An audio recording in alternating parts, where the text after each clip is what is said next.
우리 하나님 말씀 빌립보서 1장 9절로 21절 말씀입니다. 빌립보서 1장 9절로 21절 신약성경 318면 빌립보서 1장 9절로 21절 말씀입니다.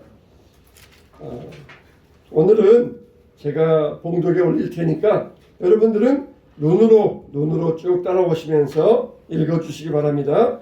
빌립보서 1장 9절 21절 봉독에 올립니다.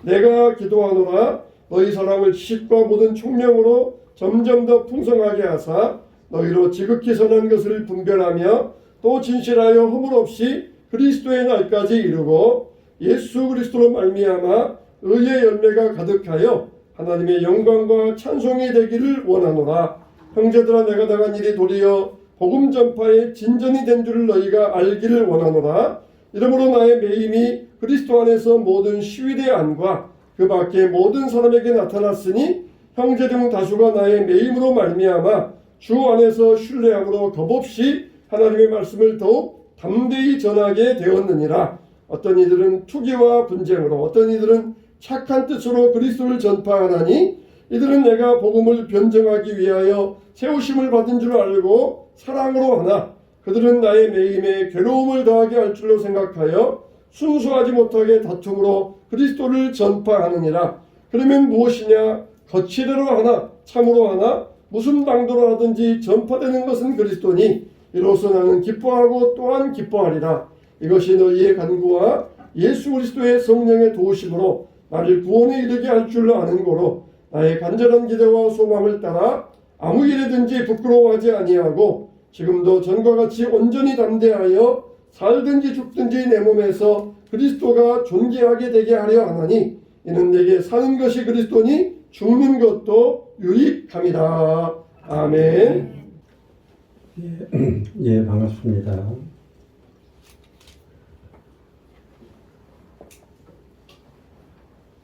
이번에는 우리가 4번에 걸쳐서 이제 설교를 하게 되는데요. 그래서 제가 어디를 할까, 어떤 말씀을 준비할까 그러다가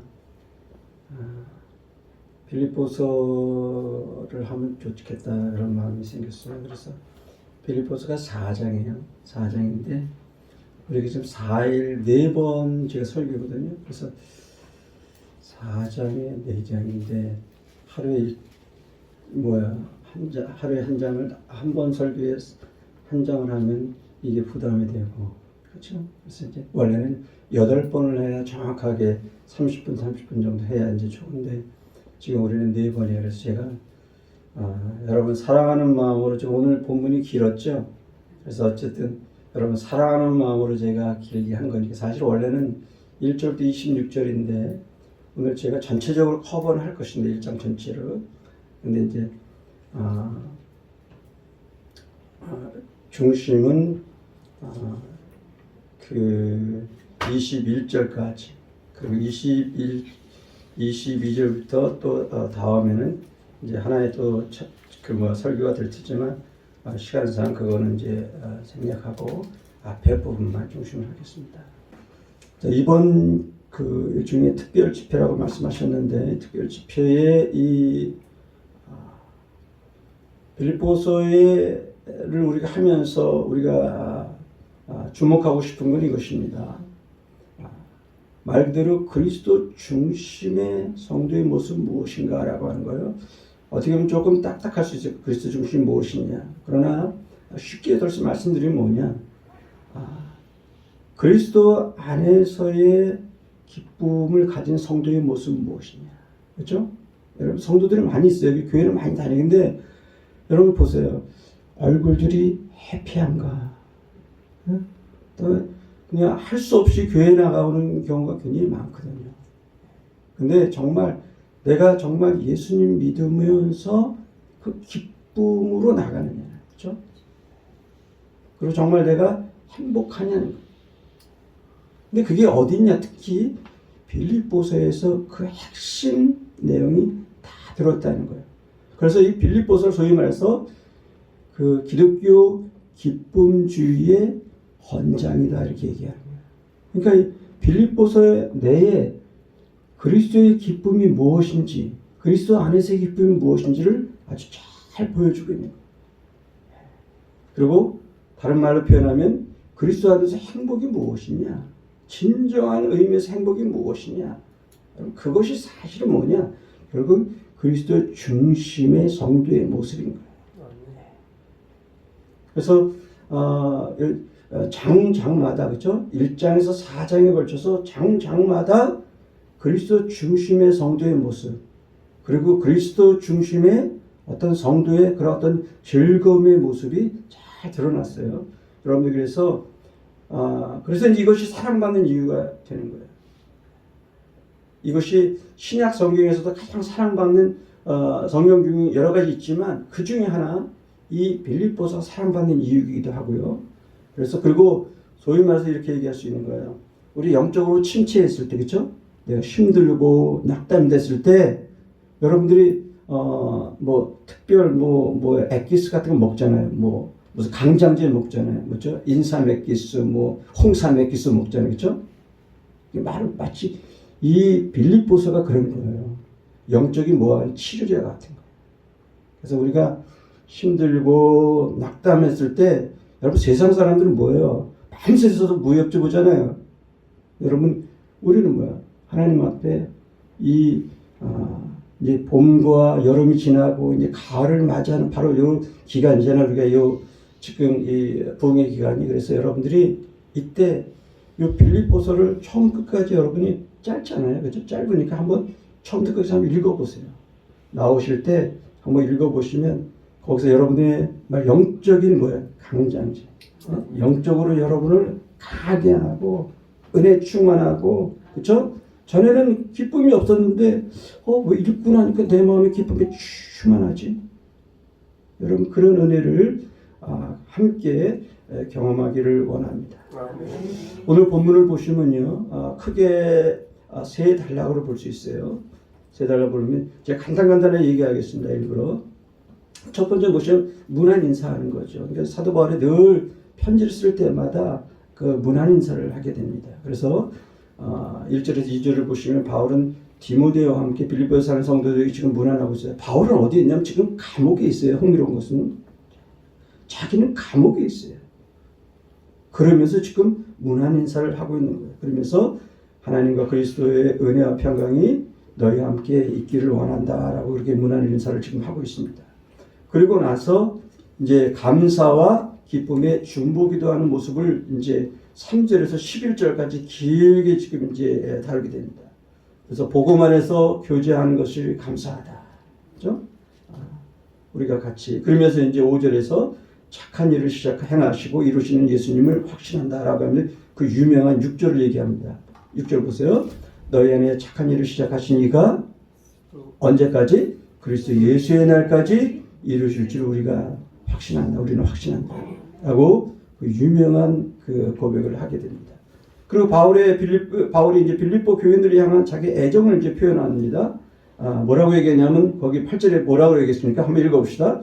내가 예수 그리스도 심장으로 너의 무리를 어떻게 사모하는지 하나님이 내 증인이시니라. 그렇죠? 어떻게라는 말은 뭐예요? 강조하는 거예요. 그렇죠? 얼마나 너무 사랑하니까 그 표현을 못하니까 어떻게 사랑해? 너희가 안다는 거예요. 그렇죠? 우리가 아내와 남편이나 우리가 데이트할 때 사랑하는 사람한테 그런 거죠. 그냥 사랑한다 보다 어떻게 사랑한다라고 하면 그 사랑이 더 열도가 큰 거를 얘기하는 거죠. 바로 그거예요. 그러니까 얼마나 사랑했냐. 사랑의 목회의, 사랑의 사도의 모습을 우리가 지금 보게 되는 거예요. 그리고 나서 사랑과 분별을 위한 중보기도의 모습이 9절에서 11절에 나옵니다. 한번 보세요. 9절에서 11절을 보시면 사랑의 지식과 총명이 함께하기를 기도합니다. 그렇죠? 그 분별력을 가지고 진실하기를 기도하고 의의 면류가 가득하기를 기도하고, 한마디로 말하면 무슨 얘기냐? 바울은 바로 중보기도의 사람, 기도의 사람, 기도의 사도였다라고 하는 것을 우리에게 말씀하고 있습니다. 그리고 여러분하고 그래서 이제 이것이 일종의 두 번째 단락이에요. 첫 번째는 문안 인사하고 두 번째는 감사와 기쁨의 중보기도. 그리고 오늘 여러분하고 나눌 가장 중요한 내용이 바로 다음 단락이 있어요. 자, 12절부터 한번 보시면 거기 이렇게 얘기합니다. 그렇죠? 첫 번째 이 12절에서 14절을 보시면 복음의 진보에 대한 진전에 대한 그런 사도 바울의 고백을 얘기합니다. 자 보세요. 바울은 자신이 감옥 생활이 있으면서 뭐라고 얘기합니까? 오히려 복음의 증거에 진보와 유익이 있기를 바란다라고 얘기하는 거예요. 자 12절 같이 읽읍시다. 시작. 형제들아 내가 당한 일이 도리어 복음 전파에 진전된 줄을 너희가 알기를 원하노라. 제가 좀 이따 얘기하겠지만 어떤 형제들은 더 열심히 복음을 증거했지만 어떤 사람들은 뭐야? 사도 바울이 지금 감옥에 있으니까 뭐야? 굉장히 염려되는 거예요. 그럴 때 오히려 바울은 이런 환경을 초월해서 복음을 증거하려고 했던 이런 바울의 모습을 보게 됩니다. 그리고 흥미로운 것이 다음인데 복음 증거에 다양한 동기들이 나와요. 그렇죠? 복음을 증거하는데 어떤 사람들은 뭐냐? 자기 개인의 유익이나 그다음에 모양을 따라서 하는 거예요. 근데 어떤 사람은 순수하게 말 그대로 복음을 증거하고 하는 거예요. 그러니까 어떤 사람들은 투기와 분쟁으로 하고요. 어떤 사람들은 뭐예요? 말 그대로 착한 뜻. 정말 하나님이 기뻐하는 뜻으로 하고 있는 거예요. 자, 그 다음에 오늘 여러분하고 이제 나눌 가장 중요한 내용이 뭡니까? 결국은 자기가 결국은 마지막 변호를 하면서 예수님을 영화롭게 하겠다라고 하는 그 사도 바울의 그리스도 중심의 인생관을 보여주고 있어요. 그게 뭐냐? 18절 하반절부터 21절에. 자, 사도 바울은 앞에 말씀드린 것처럼 다양한 동기로 사람들이 말씀 증거한다고 그랬잖아요. 그렇죠? 어떤 사람은 뭐예요? 투기와 분쟁으로 자기 개인적인 이익을 위해서 하거나, 그렇죠? 그런 좋지 않은 의미를. 어떤 사람은 뭐예요? 말 그대로 좋은 의미로 진실하게 하는. 근데 사도 바울의 관심은 뭐냐? 이런 거예요. 방법이 아니라, 그렇죠? 가장 중요한 건 뭐냐? 그리스도만 증거하는 것이 자기는 가장 기뻐한다고 그렇게 얘기를 하죠. 자, 보세요. 뭐라고 얘기합니까? 자, 18절 보세요. 그러면 무엇이냐? 거칠애로 하나. 이건 나쁜 의미죠. 참으로 하나. 무슨 방도라든지. 방도가 중요하지 않다는 거예요. 중요한 건 뭐냐? 전파되는 것은 그리스도니. 이로써 나는 기뻐하고 또 기뻐하리라고 얘기하는 거예요. 그러니까 그리스도가 증거되면 난 된다는 거예요.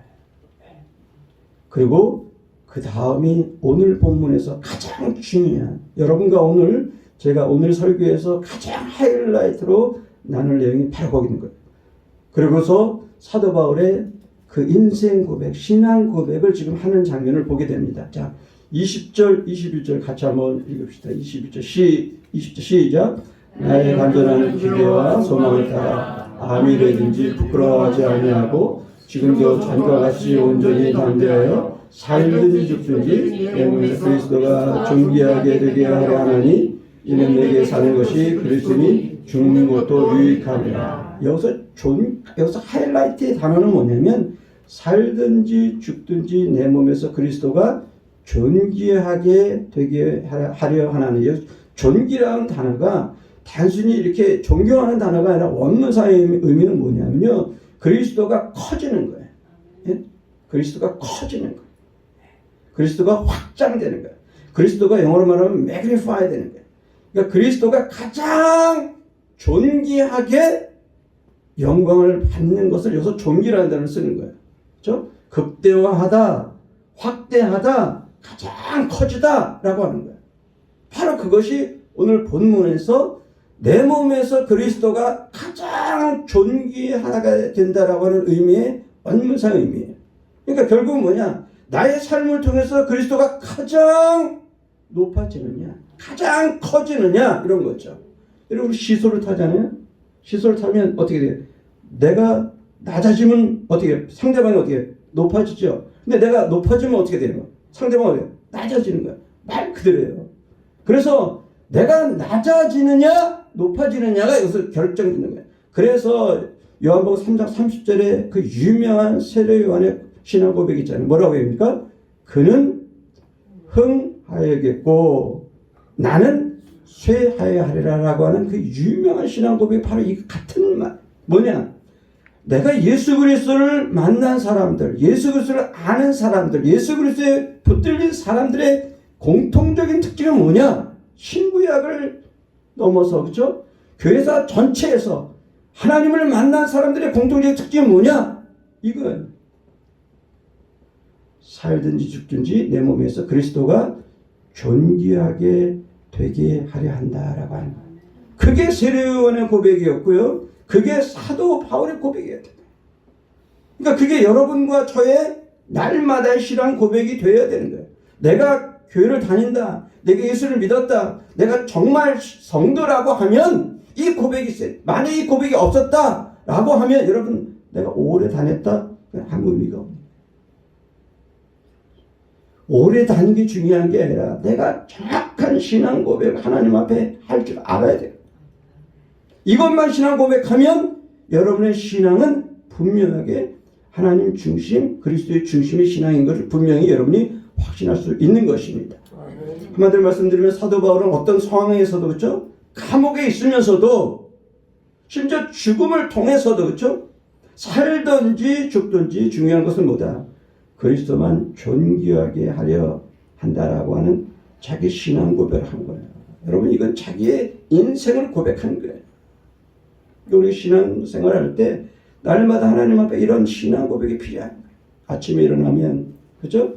또 생활하면서 직장에 있거나 내 학교에 있거나 그 다음에 내가 비즈니스 하거나 내가 어디에 있든지 순간순간마다 하나님 앞에 신앙 고백할 필요가 있는 거예요.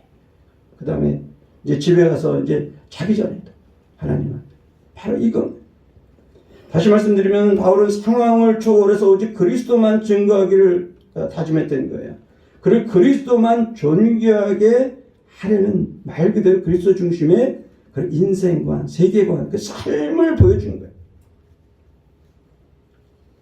자, 그렇다면 오늘 본문을 통해서 자, 우리에게 주시는 주제는 무엇이냐? 한 주제는 뭐냐 이거예요. 오늘 본문을 통해서 한 가지 가장 중요한 한 단어로 요약하면 뭐냐? 그거죠. 그런 이것입니다. 성도는 언제나 그리스도 중심의 인생을 살아야 한다는 거죠. 한번 따라합시다. 성도는 언제나. 여러분 중요한 건 언제나요. 다시 한번 언제나 그리스도 중심의 인생을 살아야 한다. 아멘. 네. 바울이 감옥에 있음에도 불구하고 그죠? 고난에 있음에도 불구하고 그는 상황을 초월해서 지금 어땠어요? 자기는 예수님의 영광과 이름만 드러내기를 원했던 거예요. 자, 그렇다면 구체적으로 이 주제를 중심으로 해서 그럼 오늘 본문에서 우리에게 주는 교훈 및 적용은 뭐냐? 내가 적용할 점 뭐냐? 첫 번째는 뭐냐? 주 안에서 교제하라는 거예요. 한번 따라합시다. 주 안에서 교제하라. 주 안에서 교제하라. 우리가 성도들이 교제하는데 주 안에서 교제하는 거예요. 어떤 것이 주 안에서 교제하냐? 말 그대로 첫 번째는 뭐냐? 예수 안에서 교제하는 거죠. 말 그대로. 그렇죠? 그리스도의 십자가의 은혜와 평강 때문에 우리가 한 형제 자매 된 거예요. 그렇죠? 그 은혜 때문에 우리가 교제할 수 있는 거예요. 전혀 몰랐던 사람들이에요. 그렇죠? 전혀 다른 배경을 가진 사람들이에요. 그렇죠? 그리고 나이 차이도 그다음 남녀노소 전혀 모르는 사람들이었어요. 근데 누구 때문에? 그리스도 때문에. 제가 지금 한국에 오지만 미국에 있을 때도 다양한 인종들이 많아요. 그렇죠? 지금 이제 한국도 이제 다양한 사람들이 많이 오신다고 얘기하고 외국인들이 많이 오는데 미국 같은 경우에 이래서 엊그제가 여기서 4th of July라고 미국 독립기념일이에요. 제가 독립기념일을 이제 한 번은 이제 제가 이제 시카고에 오래 살다가 이제 워싱턴 DC로 갔어요. 근데 워싱턴 DC에서 이제 독립기념을 하면 뭐냐면 거기 국회의사당 밑에 거기서 큰 저기 이렇게 쉽게 말하면 우리 어디 저기처럼 옛날 우리 광화문 광장처럼 넓은 그 공터가 있어요. 그 양쪽은 다 이제 그 쉽게 뮤지엄 그 박물관들이 다 있고 근데 거기 있어요. 거기서 뭘 하냐면 그 이 4th of July 그 독립기념일 쉽게 말하면 축제를 해요. 그러면 사람들이 엄청 많이 오거든요. 근데 제가 이제 그 DC로 이상하고 나서 한번 기념차 우리 애들 데리고 한번 갔어요. 거기 이제 주차를 못 하니까 다 이제 그 주차는 이제 여기 메트로라고 하는데 여기 뭐죠? 지하철역에다 세워놓고 그다음에 들어가가지고 거기까지 이제 버스 타고 들어가서 이제 거기 내린 거야. 내려서 이제 있는데 자 문제는 제가 난생 처음 그렇게 많은 사람을 만난 게 처음이고요. 두 번째 그렇게 다양한 인종을 만난 게 처음이에요. 정말 다양. 제가 영국에서도 공부하고 미국에서도 공부했잖아요. 영국에서도 가면 거기 학생들이 어떤 사람들이 오냐면 우리가 말로만 들었던 그 아프리카 학생들이 저 아프리카의 모리시어스라고 하는 조그만 섬이 있거든요. 거기서도 공부하고 그래서 우리가 사는 그 아프리카 북쪽의 리비아 뭐 이런 데서도 공부하는 학생들이 와요. 그거 봤어요. 그런 학생들 봤어요. 근데 그날 그 독립기념일 거기서 이렇게 사람 봤는데 사람들이 얼마나 많은지 진짜 많은지 그리고 얼마나 다양한지 처음 본 거예요. 자, 근데 문제는 뭐냐면 집에 올 때 악몽을 경험한 거예요. 차를 타는데 차들이 뭐야? 다 우리 지금 여기 한국 그 말 그대로 이 만원 버스 만원 이 저기 지하철 이게 뭐 이거를 방불할 정도로 이것보다 더 그다음부터 이제 그거 하고 다음에부터 이제 안 가죠. 근데 포인트는 뭐냐면 다양한 인종들이.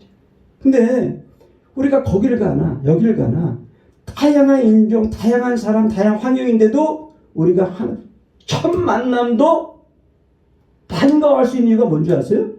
예수님. 그러니까 거기에 영어를 하건 다른 말을 하건 그렇죠? 그 다음에 모든 사람들이 다 다양한 환경에 있음에도 불구하고 뭐야? 예수 믿는 것 때문에 친구가 돼요. 서로 웃을 수 있고 서로 악수할 수 있고 심지어 서로 안아줄 수 있는 거예요. 이게 바로 오늘 예수 안에서 하라라고 하는 거예요. 그리고 예수의 사랑으로 하라는 거예요. 근데 예수의 사랑이라면 무슨 말이에요? 십자가의 사랑을 우리가 경험해야 돼요. 여러분 사랑을 경험한 사람이 사랑을 합니다. 그렇죠? 사랑을 많이 경험한 사람이요 사랑을 하게 됐어요. 근데 우리들은 뭐예요? 그리스도의 사랑, 십자가의 사랑을 내가 많이 경험한 사람. 그 은혜 앞에 내가 깊이 잠겨있는 사람만이 뭐예요? 그 사랑 때문에 내가 사랑할 수 없는 사람이 옆에 있는 사람이 내 타입이 아니야 쉽게 말하면. 그렇죠? 만나도 내 타입이 아니야. 근데 그 사람을 놓고 기도하고 그리스도의 마음으로 그를 품으니까 뭐야? 그 사람이 뭐야? 사랑스러워. 전에는 왼수같이 보였는데 예수 때문에 십자가 사랑 때문에 뭐야? 사랑스러워 보이는 거야. 여러분 그런 경험하시죠? 그렇죠? 교회 와도 그러니까 사람들 교회 잘 안 오려고 그러는 거야. 신앙생활 안 하려고. 다 집에서 신앙생활 하는 거야. 그렇죠? 요새 청년들 중에 많은 수가 다 가난한 교회라는 거야. 교회 안 나오고 말 그대로 집에서 예배 드리는 거야. 왜? 그게 편하니까. 팬데믹 이후에 더 심한. 근데 교회의 핵심은 뭐냐? 공동체적인 이 모임이 중요해요. 여러분 오늘 나와서 이렇게 예배 드리는 게 이게 복입니다. 그리고 여러분들이 대단한 결정을 한 거예요. 그렇죠? 어떨 때는 뭐야? 귀찮거든. 누구 보기 싫고. 그런 거 있잖아요. 예? 뭐 이런. 근데 여러분 그걸 넘어서 해야 돼. 따라합시다. 나를 넘어서 내게로. 나를 넘어서 그리스도에게로. 아시겠죠? 여러분 나를 넘어서야 돼. 이 디프레션이라고 하는 여러분 우울증의 그 가장 중요한 핵심이 뭐냐면 나를 넘어서지 못해. 여기서 머물러 있어. 그러니까 나가지 못해. 심지어 집 밖을 나가지 못해. 집 밖에 내 문을 넘어서지 못해. 근데 하나님의 은혜에 붙들린 사람들은 뭐예요? 나를 넘어서는 거예요. 그게 그런 것의 신앙 고백이 뭐야? 내가 교회 오는 거예요. 내 문지방을 넘어서 어떻게 해? 교회로 오는 거예요. 그게 우리 형제자매들을 향한 사랑의 표현인 거야. 그러니까 우리가 악수하는 이유가 그냥 단순한 이유가 아니란 말이야.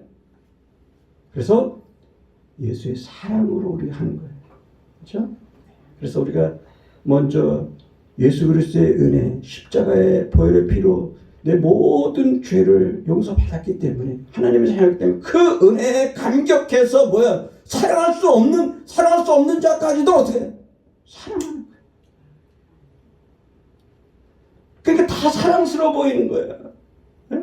다 사랑스러워. 그리고 교회 중심으로 해야 된다는 거야. 이게 주 안에서 사랑한다, 주 안에서 교제한다는 건 뭐냐? 결국은 교회 중심적. 말씀드렸어요. 그렇죠? 혼자 있으면 안 돼. 그래서 교회 형제자매들과 같이 교회 성도님들과 함께 신앙생활을 할 때 우리가 건강합니다.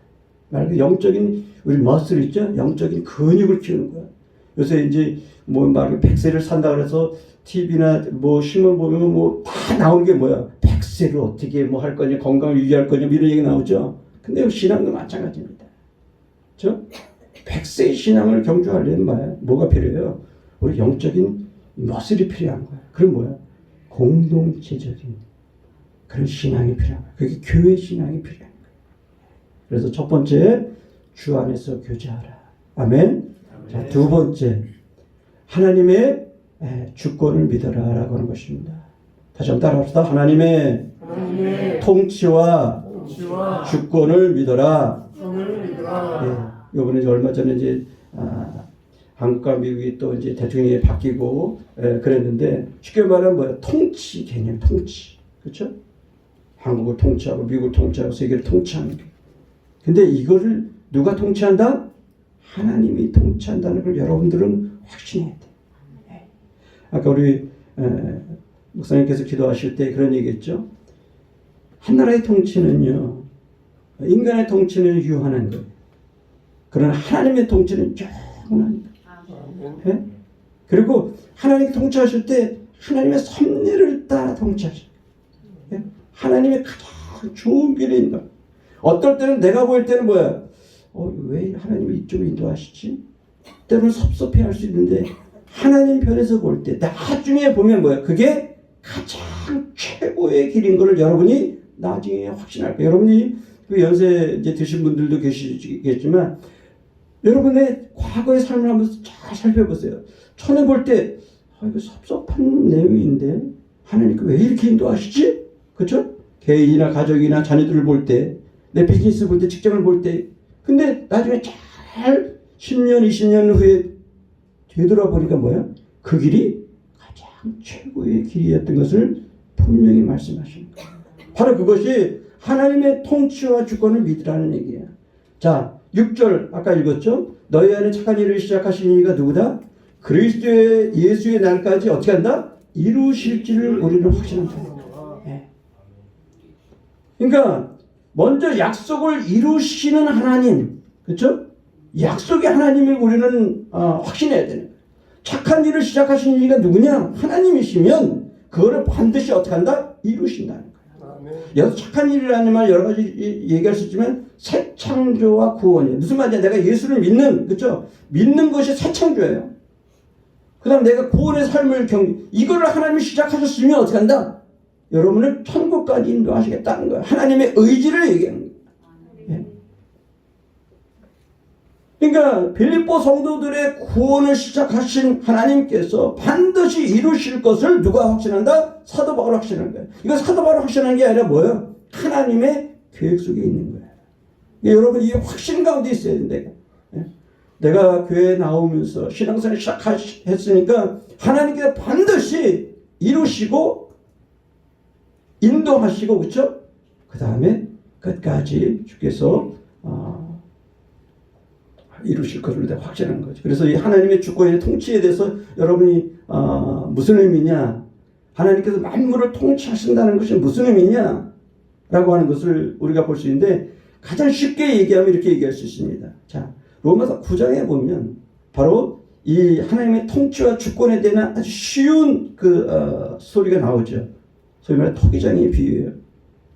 거기서 이제 로마서 9장 20절, 23절에 이렇게 말씀합니다. 이 사람아, 내가 누구이기에 감히 하나님께 반문하느냐? 자, 지음을 받은 물건이 지은 자에게 어찌 나를 이같이 만들었느냐 말하겠느냐? 토기장이가 지는 한 덩어리로 하나는 귀히 쓸 그릇을 하나는 천이 쓸 것을 만들 권한이 없느냐? 무슨 말인지 아시겠죠? 우리는 하나님께서 우리를 빚으신, 그쵸? 토기에 불과한 거예요. 때로는 하나님께서 우리 사람들의 어떤 여러 가지 은사를 따라서 어떤 사람은 피아노도 잘 치게 하고, 그렇죠? 어떤 사람은 찬양도 잘하게 하고, 어떤 사람은 다른 은사가 다 있는 거예요. 근데 예를 들어 이 사람이 이 사람한테 불평하는 건 그건 어리석은 거예요. 그리고 심지어 어떤 사람은 뭐야? 이 사람을 불평하는 게 누구를 불평해요? 하나님을 불평해요. 그건 어리석다는 거예요. 그래서 그것이 바로 지음 받은 물건이 지은 자에게 어찌 불평하겠느냐라고 하는 거예요. 다시 말씀드리면 뭐냐? 질그시 자신을 맞는 토기장의 뜻에 절대 순종해야 될 것을 말씀합니다. 그게 하나님의 통치라는 개념이에요. 하나님의 소위 말해서 주권이라는 개념이에요. 요약해 보면 바울이 하나님께 빌립보 성도들의 구원을 반드시 주권적으로, 그렇죠? 하나님의 통치적으로 성취하실 것을 확신 알고 있는 거예요. 마찬가지로 여러분이 예수를 믿고 시작한 이 구원을 반드시 주님이 이루어 주실 것을 여러분 확신해야 합니다. 바로 여러분 모두가 하나님께서 여러분 개인의 구원과 또 장래, 특히 학생들은 장래가 있잖아요. 장래들은 불안해하잖아요. 이 하나님께서 이 장래의 문제, 인생의 문제, 우리의 모든 비즈니스의 문제, 나가서 우리 교회와 우리 가정과 기도의 제목 있잖아요. 심지어 우리 한국의 어떤 방향도 하나님께서 주관하실 것을 믿는 여러분 되시기를 바랍니다. 자, 세 번째는 뭐냐? 참된 신앙의 성도가 되라는 거예요. 자, 한번 따라합시다. 참된 신앙의 성도가 되라. 오늘 9절에서 11절에서 간단하게 몇 구절 안 나오지만 거기서 신앙의 핵심을 얘기해요. 무슨 얘기냐? 참된 신앙의 쉽게 말하면 여러분 이제 음식을 먹으면 여러분 이렇게 과자를 보거나 과자 봉투를 보거나, 그렇죠? 그 다음에 음료수를 잘 보면 그 안에 뭐가 있어요? 여기 안에 뭐가 들어있다 이렇게 얘기하잖아요. 그렇죠? 성분이라고 그러죠. 성분이 들어있단 말이에요. 그게 바로, 그러면 참 신앙의 성분은 무엇일까라고 하는 것이 바로 요 9절 11절에서 간단하면서도 거기서 나오죠. 자, 보세요. 자, 9절에서 뭐라고 합니까? 내가 기도하노라 너희 사랑을 지식과 모든 총명으로 더욱 점점 더 풍성하게 하사. 두 번째 10절 너희를 지극히 사랑하는 것을 분별하며 또 진실하여 허물 없이 그리스도의 날까지 이루고. 자, 11절 보세요. 예수 그리스도로 말미암아 의의 열매가 가득하여 하나님의 영광과 찬송이 되기를 원하노라. 자, 거기서 몇 가지 나오겠어요? 여러 가지 있는데 쉽게 네 가지로 얘기해요. 첫 번째 뭐가 나왔어요? 첫 번째는 사랑이에요. 여러분 신앙생활 하면서 사랑이 없는 건 뭐예요? 가짜라고 하는 거예요. 내가 사랑이 있느냐? 여러분 자기를 한번 테스트 해보라는 거예요. 내가 정말 사랑이 있느냐? 네? 하나님의 은혜와 사랑을 내가 그렇게 받았는데 아직도 냉랭하다. 사랑 관계 속에서, 하나님과 관계 속에서, 그렇죠? 대접하는데 냉랭하면 그건 내가 아직은 신앙이 어리거나 잘못된 거예요. 두 번째 뭐야? 지식이라고 하는 가장 중요한 건 말씀에 대한 지식이에요. 그렇죠? 말씀을 내가 사모하느냐. 말씀을 읽을 때 정말 내가 마음이 뜨겁고 사모하고 있는데, 근데 만약에 미지근하다, 이건 내 신앙이 뭐가 잘못된 거예요. 말씀을 읽을 때마다, 대할 때마다, 예배를 대할 때마다, 설교를 들을 때마다 내 마음이 뭐야? 뜨거워. 읽을 때 내 눈이 반짝반짝해. 제가 청년들한테 결혼 세미나 할 때 이를 얘기합니다. 형제 자매가 눈 반짝반짝하지 않으면 결혼하지 말라 그래.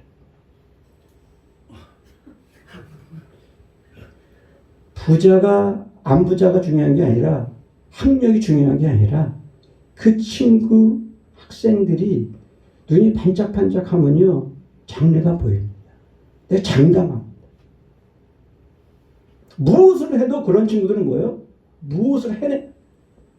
아무리 자기가 뭐 금수저 은수저 그게 중요한 게 아니야. 눈이 반짝반짝한 친구들. 근데 성도들도 마찬가지야. 예배 드릴 때 눈이 반짝반짝해야 돼. 말씀을 대할 때 말씀 앞에 내가 반짝반짝해. 그렇죠? 내 심령이 동해. 그 말씀 앞에 내가 말 그대로 한번 심하게 내 어떤 영적인 어떤 터치를 경험해. 예?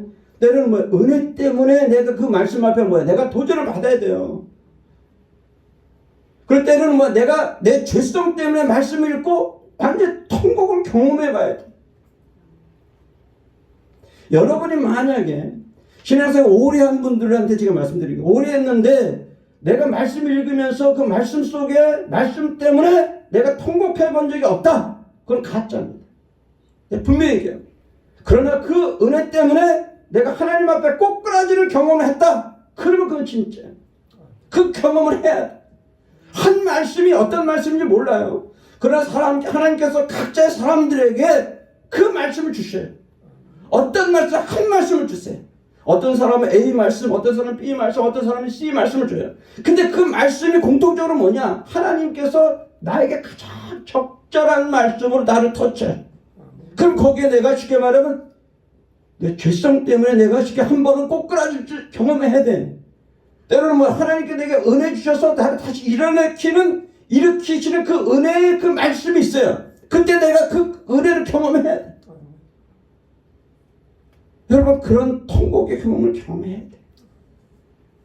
그래서 제가 리더십 할 때 늘 강조하는 건 뭐냐? 손수건 갖고 다녀. 은혜를 경험한 사람의 특징은 눈물이 있어야 돼요. 말씀 앞에 눈물을 경험해야 되는 거예요. 그래서 내가 손수건을 늘 갖고 다녀. 그리고 제가 리더십 코스 하면 손수건을 선물을 해. 리더가 하나님의 사람이 신앙생활 한 사람이 눈물이 없다. 그건 썸씽 너무 잘못된 거예요. 늘 눈물이 가득해. 말씀 때문에 가득해야 되고요. 은혜 때문에 가득해야 되고 내 죄성 때문에 가득해야 돼.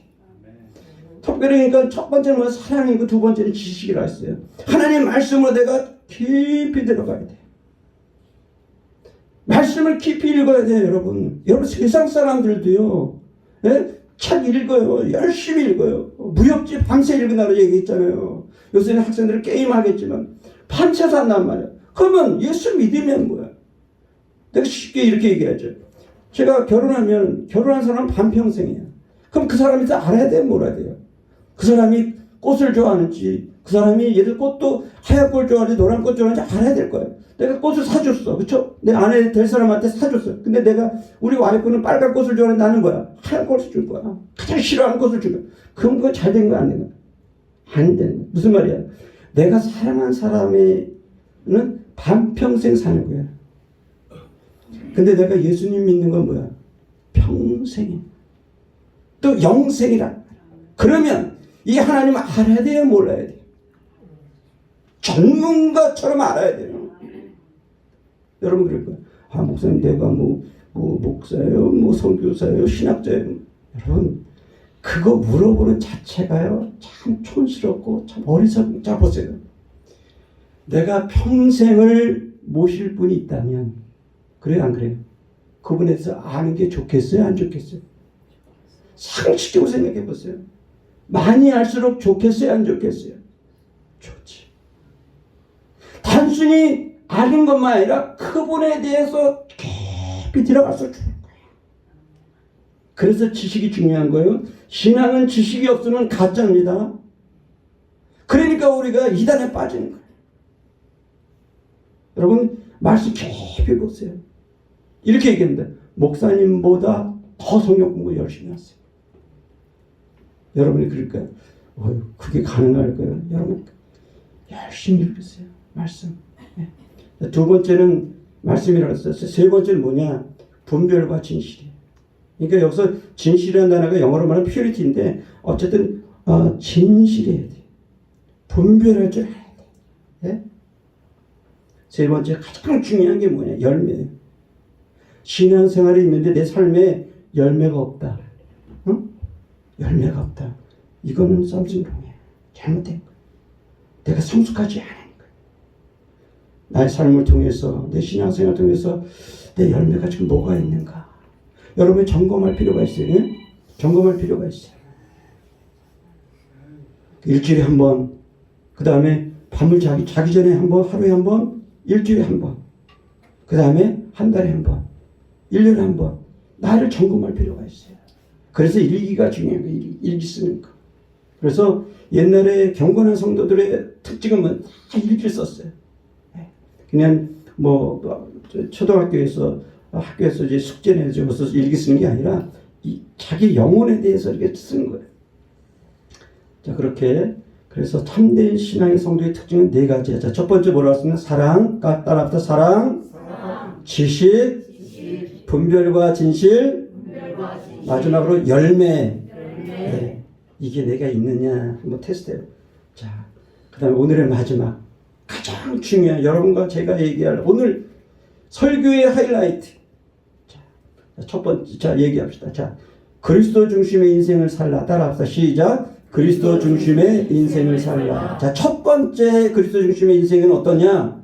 위기를 기회로 인도하시는 하나님을 믿어라라고 하는 것입니다. 따라합시다. 위기를 기회로 인도하시는 하나님을 믿어라. 네. 첫 번째 내가 예수 중심의 인생의 특징 중에 하나 첫 번째 뭐냐? 위기를 기회로 인도하시는 하나님을 내가 믿어라라고 하고 쉽게 말해 역전의 하나님을 믿으라는 거예요. 하나님이 역전의 하나님인 거예요. 잘 아시죠? 야구 다 져갔어. 9회 말에 어떻게 됐어? 완전히 역전의 홈런을 날려가지고 뒤집는 역사가 있는 거예요. 그게 역전의 하나님이에요. 오늘 본문에서 보세요. 자, 오늘 본문에 많은 성도들이 바울이 감옥에 갇혀 있다고 들었어요. 그렇죠? 그러니까 얼마나 염려했겠어요. 심지어 어떤 사람은 우리 이제 복음 증거 다 끝났다. 소망이 없다. 이렇게 아주 비관적인 절망을 했을지도 몰라요. 근데 바울은 뭐라 했어요? 달라뜨린 거예요. 뭐라고 얘기합니까? 형제들 내가 당한 일이 자 들어보세요. 도리예요. 그렇죠? 오힐이에요. 네? 복음 전파의 진전이 될 줄을 너희가 알기를 원하노라. 여러분 이해가 됐어요? 이 바울의 관점이 이해가 됐어요? 남들은 다 비관적인 거야. 남들은 다 절망하는 거야. 남들은 다 노예요. 남들은 다 불가능하다는 거야. 왜? 감옥에 있으니까. 사도 바울도 지금 사실 말년이에요. 죽기 전에 쓴 거예요. 사실 얼마 안 남아서 쓴 거예요, 이게. 그럼 건강도 안 좋은 상태예요. 그래서 사도 바울은 뭐라 그랬어요? 감옥에 있는데 아니라는 거예요. 이렇게. 오히려 내 감옥에 있는 것이 복음의 뭐다? 진보가 된다라고 하는 거예요. 여러분 역전의 하나님을 확신했다는 거예요. 위기를 기회로 인도하신 하나님을 확신했다는 거예요. 여러분 이런 장면이 어디서 보겠어요? 구약에서. 구약 창세기 50장을 보시면 유명한 한 장면이 나와요. 너무 눈물 나는 장면이죠. 그렇죠? 눈물 나는 장면이 나와요. 거기서 창세기 50장 20절에 요셉이 형제들을 만나게 돼요. 그렇죠? 오랜만에 만나.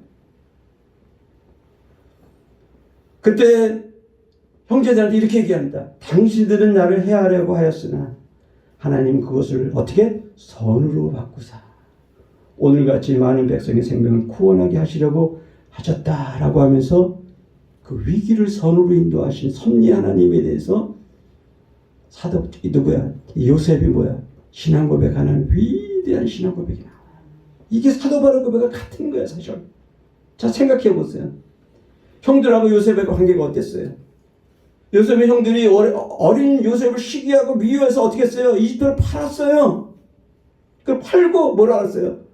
동물이 잡아먹었다고 아빠한테 거짓말까지 얘기했어요. 응? 그리고 오랜 세월을 지났어. 요셉은 어떻게 됐어요? 애굽의 총리가 된 거예요. 이집트의 총리가 된 거예요. 형들은 고향 이스라엘의 심한 굶주림 때문에 어떻게 했는지 내려갈 데가 없어서 어디로 가요? 이집트로 간 거야. 애굽으로 간 거야. 근데 애굽에 갔는데 수상이 된 요셉을 만나게 된 거예요. 그때 모든 형들은 어떻게 했어요? 덜덜덜 떨었겠죠. 과거 때문에. 그렇죠? 이거 죽게 되었구나. 예? 여기 와서 지금 굶주려가지고 배고파가지고 왔는데 여기서 우리 요셉을 만나서 우리가 죽게 됐구나. 이 과거가 다 들통나니까. 자, 근데 요셉이 요셉인 이유가 여기 있는 거예요. 요셉은 어땠어요? 잘 됐다. 형들 내가 박살내 다 죽여야지. 응? 그 원수를 갚아야 돼. 그랬어요? 요셉은 달라야 되는 거예요. 형들에게 복수하기보다 하나님의 섭리를 알았기 때문에, 하나님께서 악을 선으로 인도하실 걸 알았기 때문에 이런 신앙 고백을 한 거예요.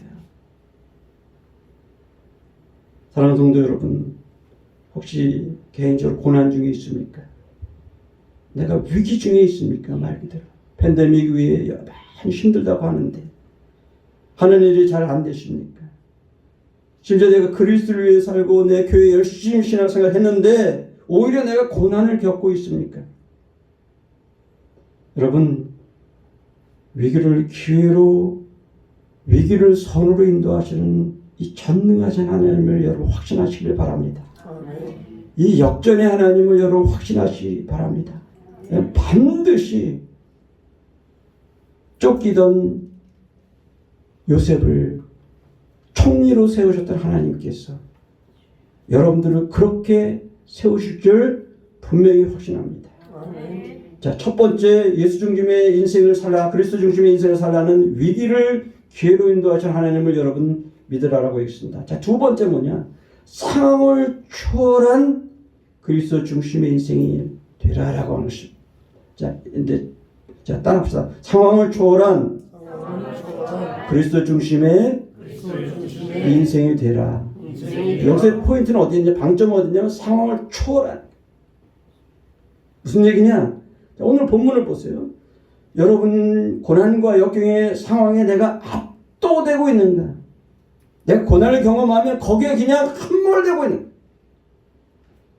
아니면 이 환경을 넉넉히 이기는 내가 하나님과 그리스도와 이 복음을 내가 믿고 있는가? 여러분 오늘 본문을 보세요. 사도 바울은 살든지 죽든지 상황을 초월해서 자기 몸에서 누가? 그리스도가 존귀케 되려 한다라고 얘기했어요. 나와서 그는 사는 것이 그리스도니 죽는 것도 유익하다고 얘기했어요. 여러분, 죽는 것도 유익하다고. 사실 얼마 안 돼서 몇 년 이후에 사도 바울이 거기서 죽게 됩니다. 한마디로 말씀드리면 그는 상황을 초월한 그리스도 중심의 인생의 모범을 우리에게 잘 보여준 거예요. 그는 절망적인 감옥 생활에서도 오히려 뭐라고 했어요? 복음의 진보가 될 것을 확신했어요. 그는 그 차디찬 감옥에서도 언제 죽을지 모르는 그곳에서도 오히려 어떻게 했어요? 감격과 감사의 찬양 예배를 드렸어요. 빌립보 감옥에서 그 찬양 있잖아요. 그럼 지금 아마 로마의 감옥에서도 당연히 찬양했을 거라. 그는 어떤 방법과 동기에 상관없이 그리스도와 복음만 증거되면 참 기뻐한다고 얘기하는 거예요. 그리고 빌립보서 전체가 보여주는 가장 중요한 주제인 상황을 초월한 기쁨의 성도인 것을 말씀하고 있어요. 자, 빌립보서 4장 4절 가장 유명한 구절입니다. 자, 보세요. 주 안에서 항상 기뻐하라. 내가 다시 말하노니 기뻐하라. 자, 보세요. 다시 얘기합니다. 주 안에서 어떻게? 항상 기뻐하라. 내가 다시 말하노니 어떻게 하라? 기뻐하라. 그렇죠? 기뻐하는데 항상에, 여기서 항상이라는 단어의 원문상의 의미는요, 헬라의 원문상의 의미는 뭐냐면 절대성이에요. 절대성이란 뭐야? 그냥 행복하면 기뻐하고 행복하지 않으면 기뻐하지 않는, 이게 아니에요. 행복할 때나 불행할 때나 아플 때나 심지어는 깊은 병 중에 있을 때도 기뻐하라는 거예요. 비즈니스가 잘 될 때 오케이, 비즈가 안 될 때도 뭐 기뻐하라는 거예요. 이게 항상의 의미예요. 그러니까 상황을 초월해서 내가 감사해요. 자, 근데 왜 이게 가능할 수 있겠어요? 바로 그 다음 구절에 이게 나오는 거예요. 자, 13절에, 4장 13절에 나오는 거예요. 내게 능력 주신 자 안에서 내가 모든 것을 할 수 있느냐. 여기서의 포인트는 뭐냐면요, 내가 모든 것을 할 수 있다가 아니야. 심지어 많은 설교자들이 옛날에 제가 대학교 다닐 때 유명한 강사 목사님이 맨날 얘기해요. I can만 강조한 거. 근데 원문상 의미는 I can이 아니에요. Christ can이에요. 하나님 그리스도께서 하시는 거예요. 그러니까 나는 그리스도 때문에 가능한 거야. 나는 그리스도만 만족하는 거야. 심지어 이런 거야. 내가 망해도, 내가 절망해도, 감옥에 있어도 나는 만족하는데 뭐 때문에 만족하는 거야? 그리스도만 만족하는 거야. 근데 사람들은 내가 모든 것을 할 수 있다라고 잘못 가르치는 거야. 유명 목사님이 계세요. 그리고 얘기하면 다 하는 목사. 그거 아니야. 오늘 본문에서 내게 능력 주신, 여기서 방점 내게 능력 주신 자 아니라고 하는 거예요. 내게 능력 주신 안에서 내가 모든 것을 할 수 있다는 게 그리스도만 만족하는 인생. 왜냐하면 그 당시에 로마에서 팽배했던 철학이 하나 있어요. 그게 뭐냐? 스토아 철학이라는 게 있어요. 그 철학은 뭐냐? 이런 거예요. 내가 모든 걸 할 수 있다는 거예요. 내가 모든 걸 할 수 있다. 인간이 주인인 거예요. 근데 사도 바울은 뭐야? No! 아니다라. 그 전면 부정한 거야. 그리고 뭐야? 그리스도만이 만족이라는 거야. 내가 스스로 만족한 게 아니라 그리스도만이 나의 전부라고 하는 것을 얘기한 거예요. 이 본문이 그거예요. 원문상의 의미가. 근데 그걸 잘못 해석해서 무조건 내가 모든 걸 할 수 있다라고 얘기하는 그거 아니야. 그러니까 그리스도 중심의 인생, 예수로만 만족하는 인생이기 때문에 바로 이러한 신앙 고백을 할 수 있는 거예요. 여러분, 사랑하는 성도 여러분, 여러분은 어떻습니까? 과연 여러분의 가정생활, 자녀 교육, 또 학업과 직장생활에서 우리는 주님의 영광과 존귀가 과연 드러나고 있습니까? 나 때문에.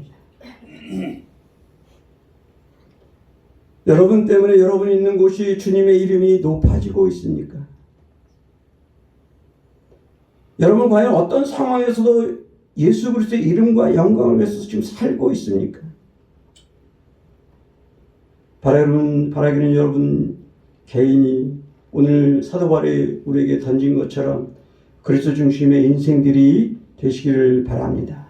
아멘. 절대 절망에서 절대 소망으로, 아멘. 절대 위기를 절대 기회로 역전시키는 이 전능의 하나님을 여러분 믿으시기를 바랍니다. 아멘. 무엇보다도 어떤 상황에서도 그리스도의 이름과 영광을 높이는 여러분 되시기를 바랍니다.